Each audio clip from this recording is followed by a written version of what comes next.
Остановите все, потому что мероприятие и тур приняло неожиданный поворот.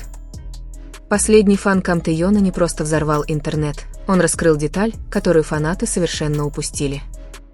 И в тот момент, когда они поняли, что Чингук тайно замешан в этом, весь фандом погрузился в полный хаос. Что же на самом деле скрывалось за этой безупречной улыбкой? Оставайтесь со мной, потому что это меняет все. В ту ночь, когда был запущен фан-кам с мероприятия тур, никто не ожидал, что он станет самым обсуждаемым, пересматриваемым и перешептывающимся видео с Тэйоном за последние месяцы. Поначалу все выглядело как обычный момент мероприятия. Тэйон выходит на сцену с присущей только ему спокойной элегантностью, мягкий свет освещает линии его подбородка, фанаты кричат, как только он поднимает руку, чтобы помахать. Но хаос начался не с улыбки Тэйона. Он начался 3 секунды спустя. Мерцание, тень, странное отражение на зеркальном экране позади него. Поначалу фанаты этого не заметили, большинство были слишком отвлечены внешностью Тэйона, его легкой ухмылкой и непринужденным общением с толпой. Но по мере того, как фанкам распространялся, сначала в Твиттере, затем в ТикТоке, а затем и на всех мыслимых форумах K-pop, кто-то сделал скриншот отражения. И вот тут-то начался настоящий хаос. В считанные минуты фан-аккаунты взорвались увеличенными скриншотами. Фигура на заднем плане была не случайной. Поза, кепка, то, как фигура держала телефон, все это казалось слишком знакомым. Не может быть. Не может быть. Это Чингук прячется за дисплеем. Посмотрите на выглядывающую татуировку. Это он. Я узнаю эту руку где угодно. Почему Чингук был там тайно? Что случилось? Теории начали появляться быстрее, чем кто-либо мог осмыслить. Одни говорили, что Чингук хотел поддержать Тэйона в частном порядке. Другие утверждали, что HYBE что-то скрывает.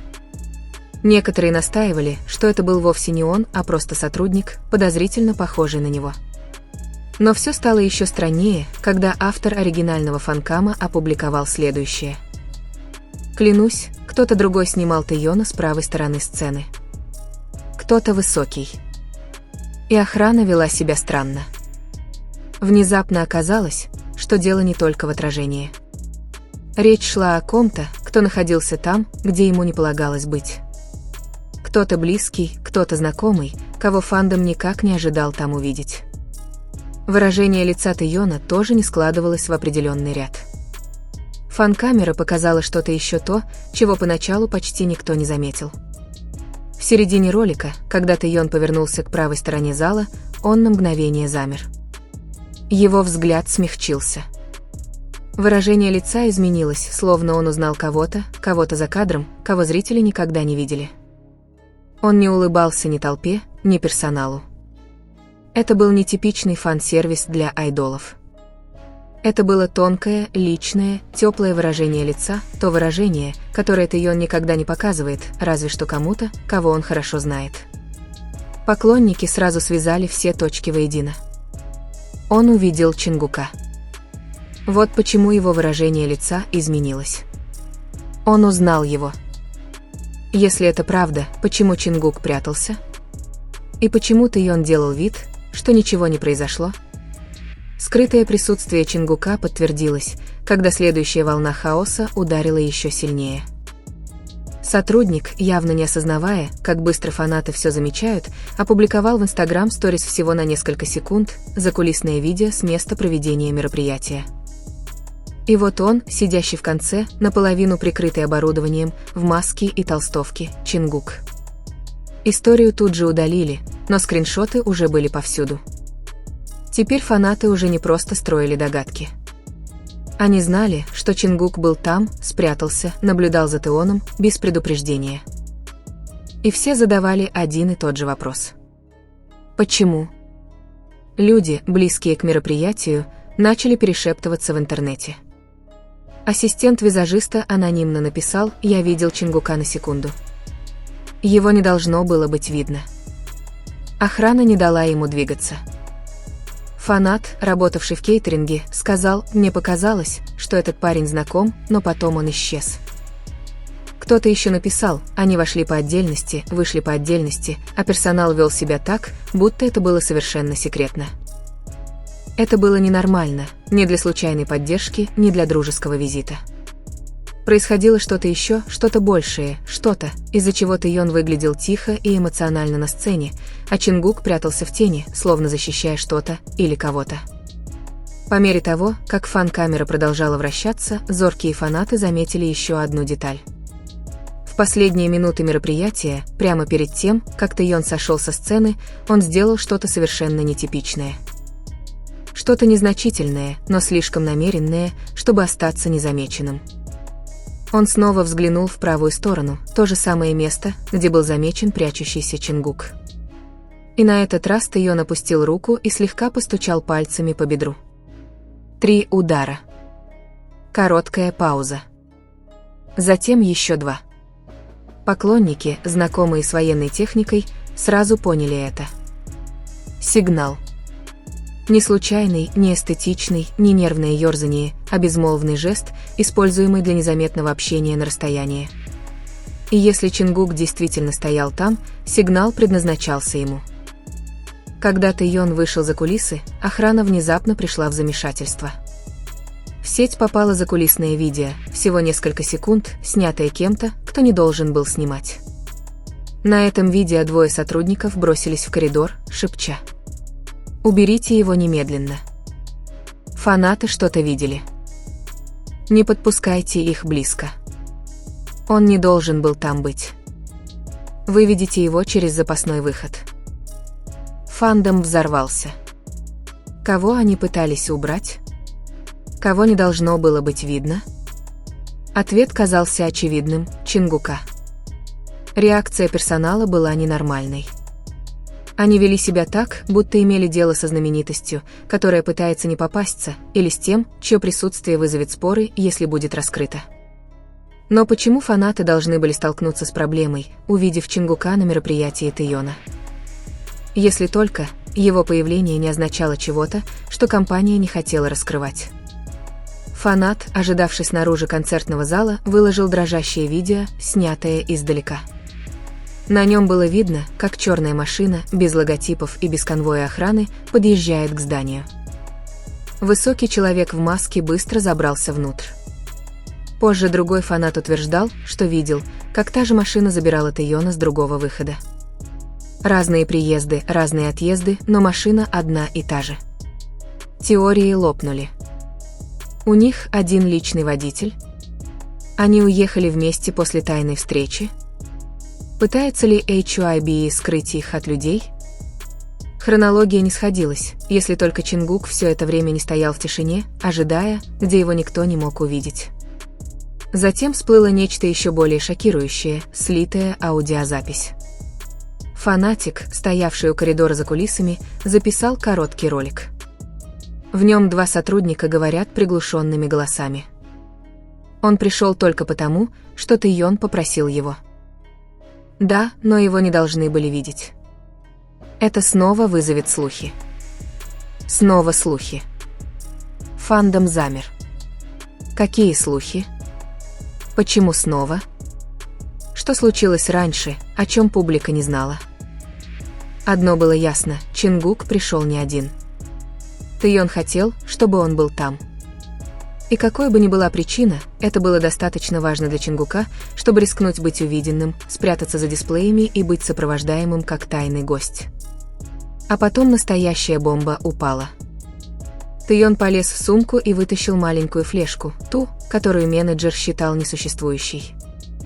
Чингук уставился на нее, чувствуя, как у него сжимается желудок. «Что это?» – спросил он. Тэйон аккуратно поставил ее на стол, словно это было что-то опасное. Полная запись. Та часть, которую они не слили. Голос Чингука понизился. «Щон, что ты сказал?» Лицо Тэйона дрогнуло. «Я рассказал камере, почему дал это обещание. Почему я лгал ради тебя. Почему я защищал тебя, даже когда мне говорили этого не делать. Почему я продолжал прикрывать тебя, даже когда мне стало больно. У Чингука перехватило дыхание. И я произносил твое имя чаще, чем следовало. Тэйон продолжил, глаза его заблестели. Я сказал это, потому что мне нужен был кто-то, кто угодно, чтобы понять, почему я это сделал. Он отвел взгляд. Я разваливался на части. Сердце Чингука болезненно сжалось. «Щон, почему ты мне не сказал?» «Тебе и так пришлось пережить слишком многое», – прошептал Тэйон. «А я думал, что справлюсь один. Но я не мог. Больше не смог». Чингук неуверенно шагнул вперед, схватив Тэйона за запястье. «Хён, посмотри на меня». Тэйон помедлил, а затем медленно поднял глаза. «Ты защитил меня», — хрипло сказал Чингук. «Ты лгал ради меня. Ты все вынес один, потому что я тебя попросил. А теперь весь мир думает, что ты устроил скандал». «Я знал, что этот день может наступить», — прошептал Тэйон. «Да», — пробормотал Чингук. «Но ты не собирался встречать это в одиночку». «Чингук», — начал Тэйон. «Нет», — перебил его Чингук. «Что бы ты ни сказал, что бы ни было в том видео, мы разберемся с этим вместе». Впервые после утечки выражение лица Тэйона смягчилось, словно он несколько месяцев не дышал. Затем он тихо сказал: «Если остальной мир увидит, в чем я признался той ночью, все изменится». «Тогда пусть изменится», — сказал Чингук. Он держал флешку так, словно она жгла ему ладонь. Тэйон молча смотрел на него, прерывисто дыша, вцепившись пальцами в край стола. Все в нем кричало о напряжении: сжатые челюсти, дрожащие руки, неуверенность в глазах. «Щон», — прошептал Чингук. «Тебе не стоило нести это одному». Тэйон не ответил. Он лишь кивнул в сторону маленького ноутбука на столе. «Включи». Чингук замешкался не потому, что боялся слов Тэйона, а потому, что боялся боли, которую тот, должно быть, испытывал, записывая запись. Тем не менее, он подключил флешку, и появился файл. Чингук нажал на кнопку. Видео началось. Тэйон появился на экране, та же темная студия, та же измученная поза, то же суровое выражение лица. Но эта запись была заметно длиннее, почти 20 минут. Видео началось с тишины. Тэйон просто смотрел в камеру, словно раздумывая, стоит ли ему вообще говорить. Затем медленно он начал. «Это не для компании. Это не для фандома. Это для меня. И если кто-то когда-нибудь это увидит, возможно, он поймет». Чингук судорожно выдохнул. Услышать Тэйона так было больно. Тэйон на экране опустил глаза, вытирая их. Все началось с Чингука. В ту ночь, когда он сказал мне, что больше не может ни с чем справиться. Чингук замер. Тэйон мельком взглянул на него в реальной жизни, а затем снова на экран. Воспоминание вернулось. Он не хотел, чтобы его кто-то услышал. Он не хотел, чтобы все закрутилось. Но я увидел его той ночью, настоящего его, и он попросил меня сохранить это между нами. У Чингука сжалось сердце. Он слишком живо вспомнил ту ночь, истощение, давление, тяжесть ожиданий, эмоциональный спад, который он пытался скрыть. Голос Тэйона на экране дрогнул.